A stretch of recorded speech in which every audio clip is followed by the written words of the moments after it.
On March 23, 2018, a 60-year-old woman on a flight from Shanghai to New York began having trouble breathing. When she started slipping in and out of consciousness, the pilot knew there was only one thing to do to save her: dump more than 65,000 pounds of fuel into the sky. The flight then made an emergency landing in Anchorage, Alaska, where the passenger recovered in a local hospital. But how did draining almost $20,000 worth of jet fuel save her life? Fuel dumping, simply explained, is an aircraft losing weight before it lands. Anthony is an associate professor at Embry-Riddle Aeronautical University, and what he's talking about is officially called a fuel jettison. Planes are designed to land below certain weights. A heavier plane is more likely to hit the ground hard and get damaged.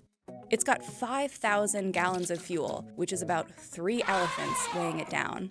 So landing with a full tank is pretty risky, but most flights aren't landing with a full tank. They might not be taking off with a full tank either.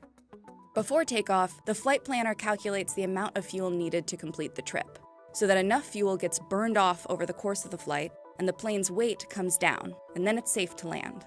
A pilot will choose to dump fuel only on very rare occasions. Let's say you have a medical emergency on board. Someone's dying. You don't really have time to fly around and burn fuel. So in that case, that's when you would dump fuel so that you can lose weight quickly. If the pilot has a little more time or doesn't have the capacity to dump fuel, like in a lot of smaller crafts, they might dirty up the plane.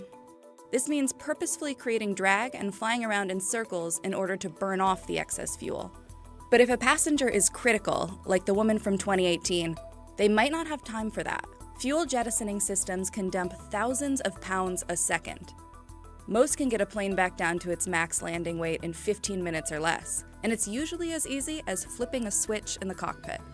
Most systems are a series of pumps and valves that divert the fuel to the tips of the wings. The fuel streams behind the plane in what looks like contrails. And yes, there is a fail-safe in place to stop the pilot from expelling all the fuel at once.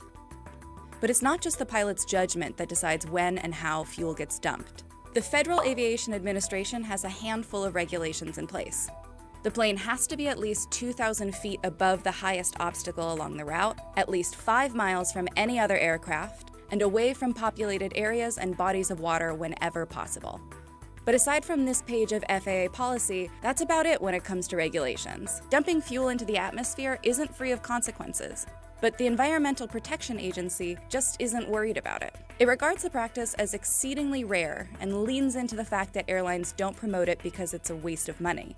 If we get to a point where we're seeing more aircraft with the capability to dump fuel, and we're seeing more aircraft dumping fuel, and maybe not from an emergency point of view, then maybe yes, that would be something that the EPA would need to look into.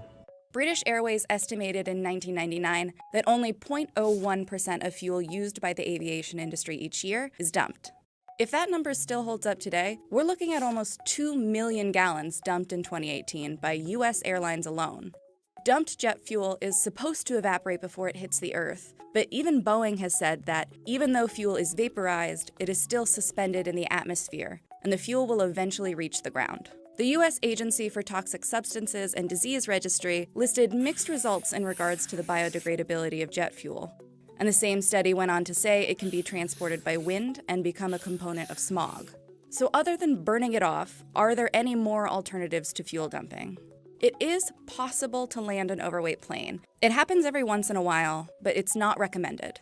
The Flight Safety Foundation lists almost 300 airplane safety incidents from the beginning of the 1900s to now that include landing heavy as a contributing cause. Whenever it happens, the plane stays grounded for a lengthy inspection before it's allowed to fly again. But if you land heavy, obviously you could actually overstress the aircraft, which could cause immediate damage, or it could cause damage that actually presents itself down the line on a totally different flight. No matter if a flight crew decides to dump, dirty, or land heavy, each option has its pros and cons. But in an emergency situation, your job as a pilot is to get the aircraft down to the ground as quickly as possible and as safely as possible.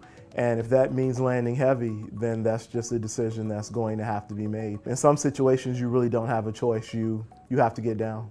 Ultimately, it comes down to keeping passengers safe.